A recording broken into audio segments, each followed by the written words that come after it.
महाराज जी। महाराज जी, श्री जी कृपा से ये दास बेंगलोर में बीटेक कर रहा है। महाराज जी, यहाँ का एक अनुभव मेरे मन में बहुत गहराई से मेरे को विचलित कर रहा है। महाराज जी ये कहना चाह रहे हैं कि पूरी ईमानदारी और मेहनत से पढ़ाई करते हैं, बट कुछ दूसरे विद्यार्थी हैं जो धोखाधड़ी चीटिंग करके अच्छे मार्क प्राप्त कर कोई लेते हैं। परेशान, आपको क्या मतलब है? आपको अपने सच्चाई से पढ़ाई से मतलब है। वो ले जाते हैं, वो अच्छी पदवी में पहुंच जाते हैं, तो उनका पतन होगा, तुम्हारा नहीं। हमारी बात समझना। जिस दिन उनकी बेईमानी वाली बुद्धि, वो चाहे जिस पदवी में पहुंचे, तो जरूरी नहीं है कि कोई बेईमानी करके अच्छी सर्टिफिकेट बनवाकर अच्छी ग्रेजुएट पदवी में जा रहा है तो वो सुखी ही रहेगा। नहीं बच्चा, तुम मेहनत से पढ़ रहे हो, तुम ठोस हो, तुम जहां खड़े होगे वहां तुम ठोस ही रहोगे, पोले नहीं रहोगे। सत्य सत्य ही रहता है, और असत्य को बहुत ऊंचाई से पटका जाता है, ये भी ध्यान रखना, बहुत ऊंचाई से।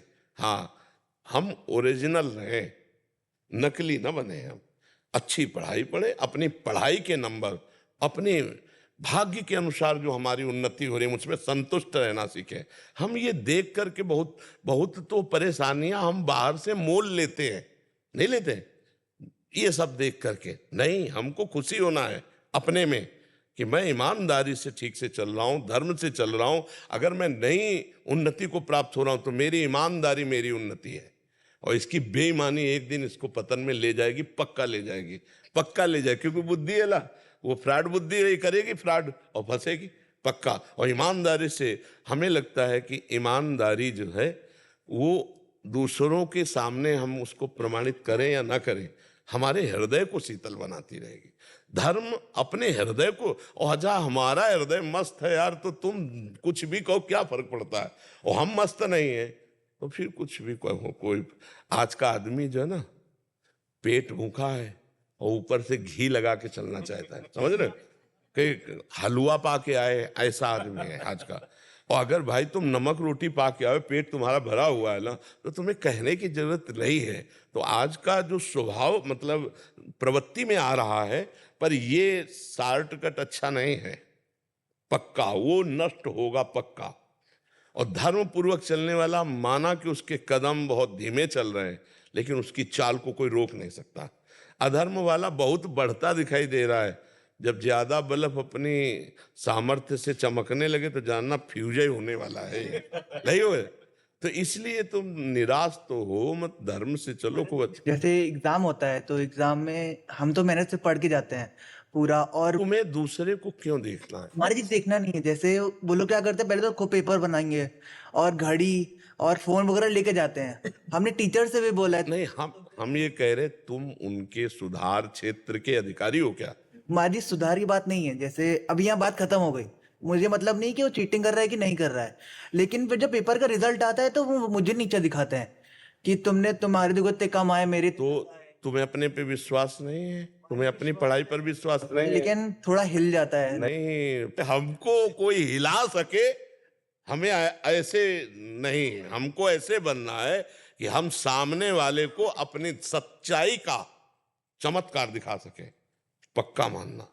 हम नहीं, छल फ्रॉड में कोई बहुत से मार्ग है, नहीं, धर्म पूर्वक से आप अच्छी पढ़ाई करो, कभी नकल मत करना। फेल हो गए तो भी पास हो गए। जी मेरी बच्ची भी पढ़ती है मेडिकल में, तो मैंने उसको बोल रखा है, वो बोलती है मम्मी बहुत बच्चे होते हैं जो क्लास अटेंड नहीं करते हैं, और एंड में जब एग्जाम देने होता है तो 25,000 35,000 दे करके वो लोग। हाँ, हमें लगता है कि देखो, जैसे कई जगह बहुत पैसा देकर नौकरी की जाती है, अब उसके दिमाग में किसी भी तरह से पैसा कमाना रहता है, क्योंकि उसने बहुत पैसा दिया है।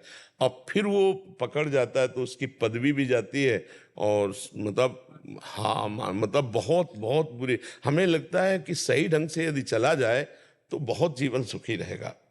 अब जिन लोगों के दिमाग में बैठ गया है कि किसी भी तरह से उन्नति प्राप्त करेंगे, तो हम ये भी कहते हैं कि माना कुछ समय तक आप उन्नति में रहेंगे, लेकिन परिणाम आपका बहुत बुरा होगा। यदि तज्ञे विस्मृ, देखो शास्त्र कभी झूठे नहीं होते, आप समझना।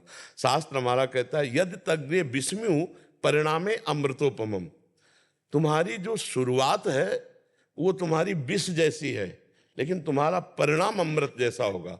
और ये जो असत क्रियाएं हैं, इनमें यद तज्ञो अमृतोपमम, तो परिणामे विस्तृत। जैसे पराई बहन बेटी की तरफ गंदी तरफ दृष्टि रखना, ये सब दूसरे की संपत्ति को छीन लेना, ये सब अमृत जैसा लगता है, लेकिन इसका परिणाम विष होगा। अब 4 बजे उठकर नहा धोकर माला जपना, इसके बाद अपनी पढ़ाई पढ़ना, और ये विष जैसा लगता है, लेकिन इसका परिणाम अमृत जैसा होगा।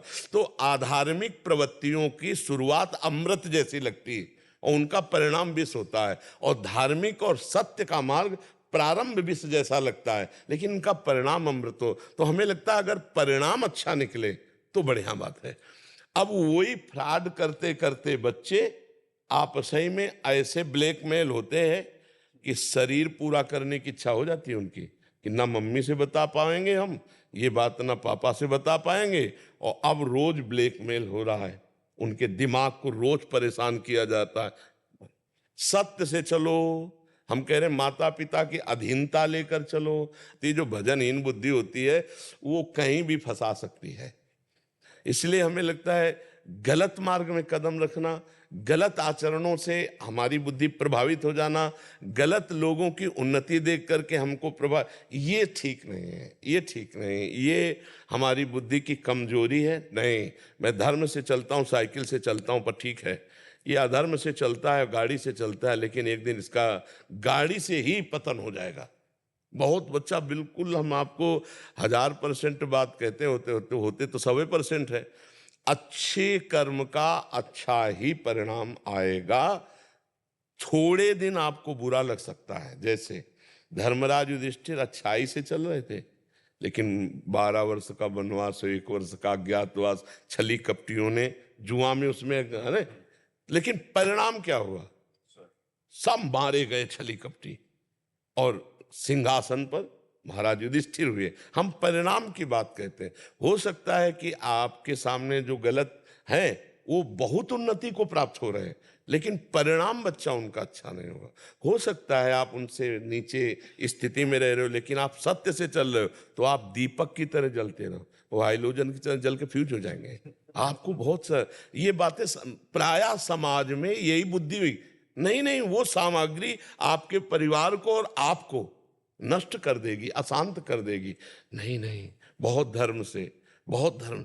100 रुपया अगर किसी का बेईमानी का आ गया है तो आपके 1000 लेके जाएगा और आपको पीड़ा और अशांति जरूर देगा। ये हमारी बात पक्का पकड़ना। अगर आप धर्म से चलोगे तो आप सुखी रहोगे। नमक रोटी खा के नींद की गोली नहीं खानी पड़ेगी। अगर बेईमानी की रबड़ी खाओगे तो नींद की गोली खानी पड़ेगी, और धीरे धीरे आपको अशांति बढ़ती चली जाएगी। हो सकता है डिप्रेशन भी हो जाए।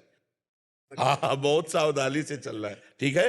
हाँ, हम मतलब सरल भाषा में आपको हंसते हंसते धर्म की बात बता दी। अब इसको पकड़ के थोड़ा सही मार्ग में चलने में कष्ट तो होता है। देखो, सही मार्ग में कष्ट होता है, लेकिन कष्ट हमको पक्का मजबूत बनाता है। और जो कष्ट के भय से गलत आचरणों में उतर जाते हैं वो भारी कष्ट को सहते हैं। बच्चा भारी कष्ट को सहते हैं। इसलिए थोड़ा कष्ट सहकर सुख में पहुंचना, या थोड़े सुख को लेकर कष्ट ही कष्ट में जाना, ये बातें समझना होगा, ठीक है।